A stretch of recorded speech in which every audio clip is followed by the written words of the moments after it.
Hello students, आज हम लोग laws of algebra of sets पढ़ेंगे। सेट्स में भी अलजेब्रा जैसा लॉ होता है, उसी को आज हम लोग जानेंगे। तो सबसे पहला जो लॉ है वो है आइडेंटिटी लॉ। तो ये आइडेंटिटी लॉ क्या कहता है कि अगर ए का इंटरसेक्शन अगर यू के साथ कराया जाए तो ये ए ही रहेगा।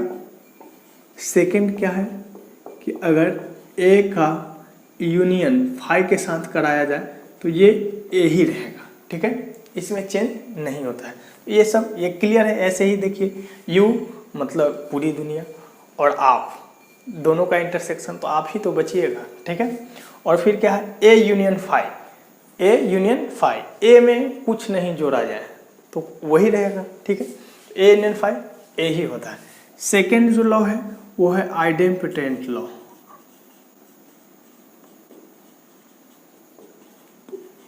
फर्स्ट क्या है, ए का अगर इंटरसेक्शन किया जाए ए के साथ तो ये ए ही रहेगा। सेकेंड, ए का अगर यूनियन किया जाए ए के साथ तो ए भी ए ही रहेगा। बहुत आसान है। थर्ड हम लोग के पास जो आता है वो है क्या, इसको बोलेंगे कम्यूटेटिव लॉ। कम्यूटेटिव लॉ, तो ये कम्यूटेटिव लॉ क्या होता है भाई, तो ये ए इंटरसेक्शन बी को हम लोग बी इंटरसेक्शन ए भी लिखेंगे, कोई फर्क नहीं पड़ेगा। सेकेंड क्या है, ए यूनियन बी को हम लोग बी यूनियन ए से भी डिनोट करते हैं। मतलब ऑर्डर चेंज करने से इस लॉ पे कोई फर्क नहीं पड़ेगा, रिजल्ट पे कोई फर्क नहीं पड़ेगा। ए यूनियन बी बोलो या बी यूनियन ए बोलो, बात एक ही है। फोर्थ क्या है, एसोसिएटिव लॉ। एसोसिएटिव लॉ, तो ये एसोसिएटिव लॉ क्या होता है कि अगर A intersection B intersection C है, यहाँ हर जगह इंटरसेक्शन है, तो हम लोग क्या कर सकते हैं, इस ब्रैकेट को चेंज भी कर सकते हैं। पहले ए का इंटरसेक्शन बी के साथ कर ले, तब इंटरसेक्शन सी के साथ करें, तो रिजल्ट पे कोई फर्क नहीं पड़ेगा। सेकेंड जो हम लोग का है A union B union C है, तो इसको हम लोग ऐसे भी लिखते हैं A union B then union C, result पे कोई असर नहीं पड़ेगा। तो ये हम लोग का फर्स्ट फोर्थ लॉ है, इसको ध्यान में रखना है। बहुत ज़्यादा इम्पोर्टेंट तो नहीं है, ये ध्यान में वैसे रहता भी है। नेक्स्ट जो हम लोग को पढ़ना है वो है डिस्ट्रीब्यूटिव लॉ। डिस्ट्रीब्यूटिव लॉ, हम लोग नेक्स्ट पढ़ते हैं क्या, fifth distributive law. Distributive law,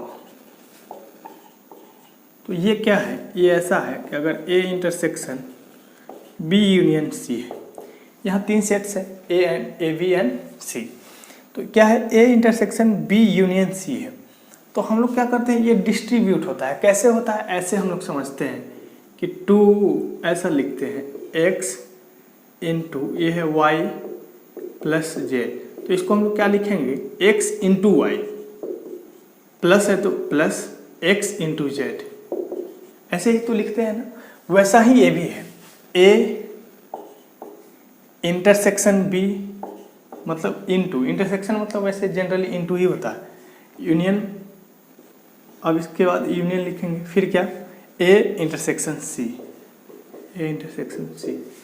तो कितना आसान है ये रिजल्ट याद रखना, तो बस हम लोग को रिजल्ट याद रखना है। ठीक है, हाँ। सेकेंड इसका ये है कि ये यूनियन बी इंटरसेक्शन सी है, तो ये क्या हो जाएगा ए यूनियन, ये फिर से बी इंटरसेक्शन, फिर से A union C, A union C, तो इसी को हम लोग बोलते हैं डिस्ट्रीब्यूटिव लॉ। ठीक है, अगर हम लोग इसका प्रूफ देखना चाहें तो प्रूफ कैसे देखेंगे, तो प्रूफ के लिए सबसे पहले हम लोग को ये सिंबल जानना होगा, क्या, ए इम्प्लाइज बी, इसको पढ़ते हैं ए इम्प्लाइज बी। ए इम्प्लाइज बी कहने का क्या मतलब है कि जहाँ ए सही होगा बी को अपने आप सही होना पड़ेगा। ठीक है, हाँ, ए जहाँ सही है वहाँ बी भी सही है। कहने का मतलब ये है कि ऐसे लिखेंगे x ग्रेटर देन 5, ये सही है ना, x इज ग्रेटर देन 5, ये ऐसा मान लेते हैं। दिस इम्प्लाइज मतलब इसके बाद हम लोग क्या लिख सकते हैं कि x इज ग्रेटर देन 7, ठीक है। अगर x 5 से x इज ग्रेटर देन 3, अगर x 5 से बड़ा है तो वो 3 से ऑटोमेटिक बड़ा है। तो जब जब ये ट्रू होगा, जब a भी ट्रू होगा, ये जहाँ ट्रू है वहाँ a भी ट्रू है, मतलब ये कहने से ये ऑटोमेटिक हो जा रहा है ना। हाँ, तो ये है a, ये है b, a इम्प्लाइज b, कहने का मतलब यही है कि जहाँ ये सही होगा वहाँ a भी सही हो जाएगा। क्लियर है? हाँ, जैसे x belongs to natural number, कहने का मतलब है कि x जो है x belongs to whole number. अगर वो नेचुरल नंबर है तो होल नंबर एकदम होना ही है, ठीक है। हाँ, या x belongs to natural number, अगर x नेचुरल नंबर है, this implies x belongs to integer, वो इंटीजर भी है, ठीक है। हाँ, इस तरह से हम लोग इसको समझते हैं। क्लियर है? तो हम लोग इसका प्रूफ देखते हैं। तो डिस्ट्रीब्यूटिव लॉ का प्रूफ हम लोग अभी देखने जा रहे हैं। तो ये लॉ क्या था हम लोग लिख ही लेते हैं एक बार। A इंटरसेक्शन B, अच्छा दूसरा ही को देखते हैं, A union B intersection C equal to क्या था, A इंटरसेक्शन C यूनियन क्या है, A intersection B union A intersection C। तो प्रूफ के लिए हम लोग क्या करना होता है, जैसे ये दोनों सेट को हम लोग इक्वल दिखाते हैं ना, तो हम लोग सेट में बात कर चुके हैं कि A और B को इक्वल दिखाना है, तो हम लोग दिखा देंगे कि A सबसेट है B का एंड साथ ही साथ B सबसेट है A का। अगर ऐसा है देन A इक्वल टू क्या है, B है, ठीक है। तो वही हम लोग को प्रूव करना है कि ये जो है इसका सबसेट है, ये जो है इसका सबसेट है, ठीक है। तो हम लोग क्या करते हैं, let x belongs to A union B intersection C। x को एक आर्बिट्रेरी एलिमेंट हम लोग मानते हैं और मान लेते हैं कि वो इस सेट का एलिमेंट है, ठीक है। और तब हम लोग डेफिनेशन के हेल्प से या जो भी हम लोग जानते हैं उसके हेल्प से आगे बढ़ेंगे। तो हम लोग क्या जानते हैं कि x अगर A यूनियन B में है, इसका क्या मतलब है कि x A में भी है और x B में भी। हम लोग सेट बिल्डर नोटेशन पढ़े, वहाँ ये पढ़े थे। तो यहाँ वही है, x A यूनियन इतना है, तो लिखेंगे x बिलोंग्स टू A और x belongs to B intersection C। Clear है? दिस इम्प्लाइज, इसको और आगे के हम लोग क्या बढ़ा सकते हैं, x बिलोंग्स टू A और x belongs to B and x belongs to C। ऐसे भी तो है। B इंटरसेक्शन C का मतलब क्या हुआ कि x B में भी है एंड x C में भी। x बिलोंग्स टू A और क्या है, x बिलोंग्स टू B, ठीक है। फिर से लिखेंगे एंड क्या, x बिलोंग्स टू A और x बिलोंग्स टू C, ठीक है। अच्छा, इसका क्या मतलब हो गया, x बिलोंग्स टू A और x बिलोंग्स टू B का मतलब हो गया x belongs to A union B and x belongs to A union C। And का मतलब होता है इंटरसेक्शन, इसका मतलब हो गया x belongs to A union B intersection A union C। तो इस तरह से हम लोग यहाँ इस रिजल्ट पे पहुँचे कि x जो है A union B intersection A union C का एक एलिमेंट है। यहाँ वही है। अच्छा, यहाँ क्या है, उल्टा लिखा गया है, फिर से आप लोग देख लीजिए, A यूनियन B यहाँ होना चाहिए था, इंटरसेक्शन A यूनियन C, जो यही है, ठीक है।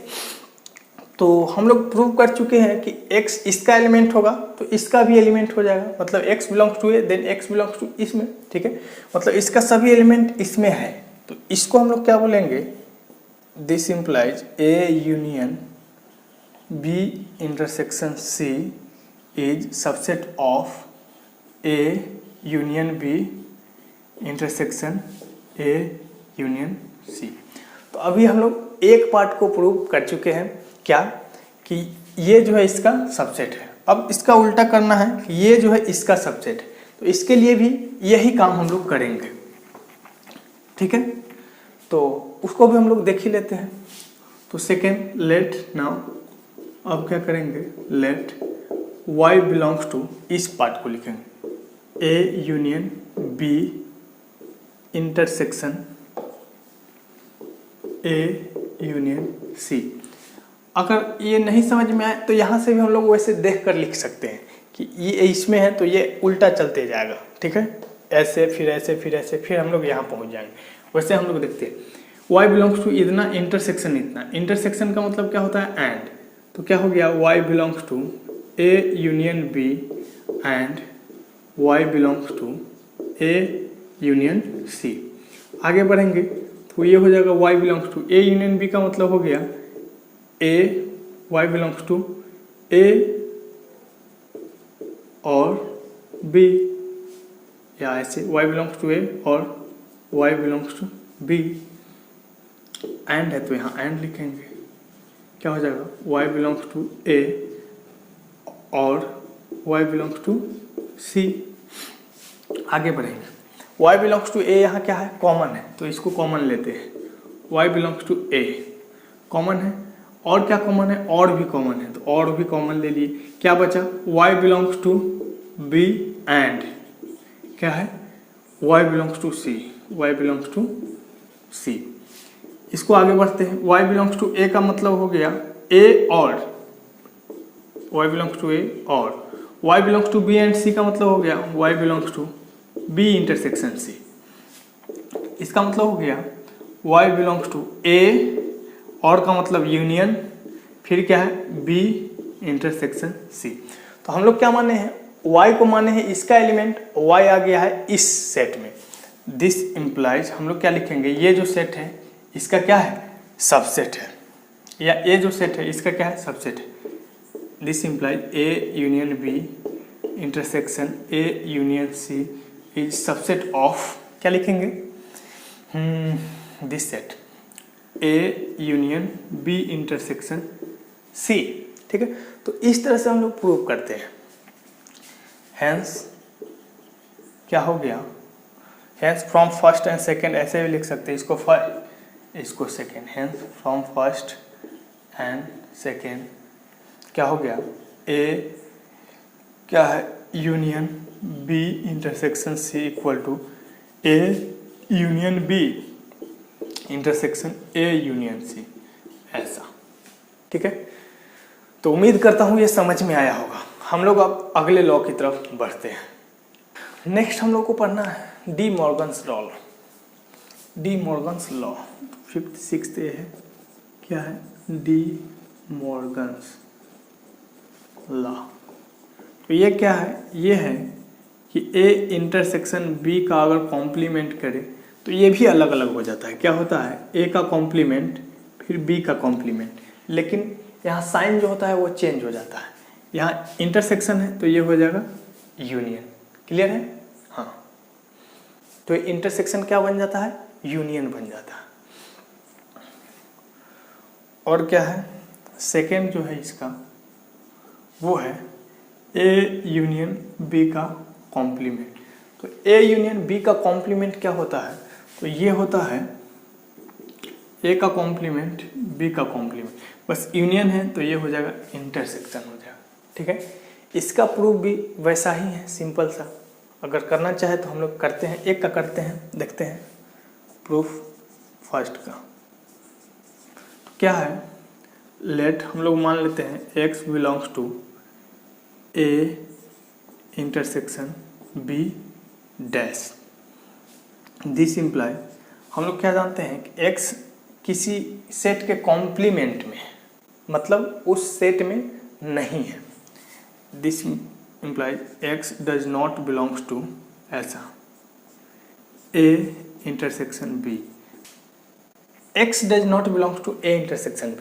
अच्छा, x does not belongs to A intersection B का मतलब है उसके कॉमन पार्ट में नहीं है। कॉमन पार्ट में नहीं है, इसका ये मतलब नहीं है कि वो A में भी नहीं है B में भी नहीं है। हो सकता है A में हो B में नहीं हो, या हो सकता है A में नहीं हो B में ही हो, ठीक है। तो कोई एक में नहीं होगा, ठीक है, कोई एक में नहीं होगा, तभी तो कॉमन पार्ट में नहीं है। हाँ, तो इसको लिखते हैं x does not belongs to a, या तो a में नहीं रहा होगा या x does not belongs to b, या तो b में नहीं होगा। तो जहाँ ये आपके प्रयोग करेंगे वहाँ और लगाएंगे। तो इसका ये मतलब हो गया क्या कि x क्या है, डज नॉट बिलोंग्स टू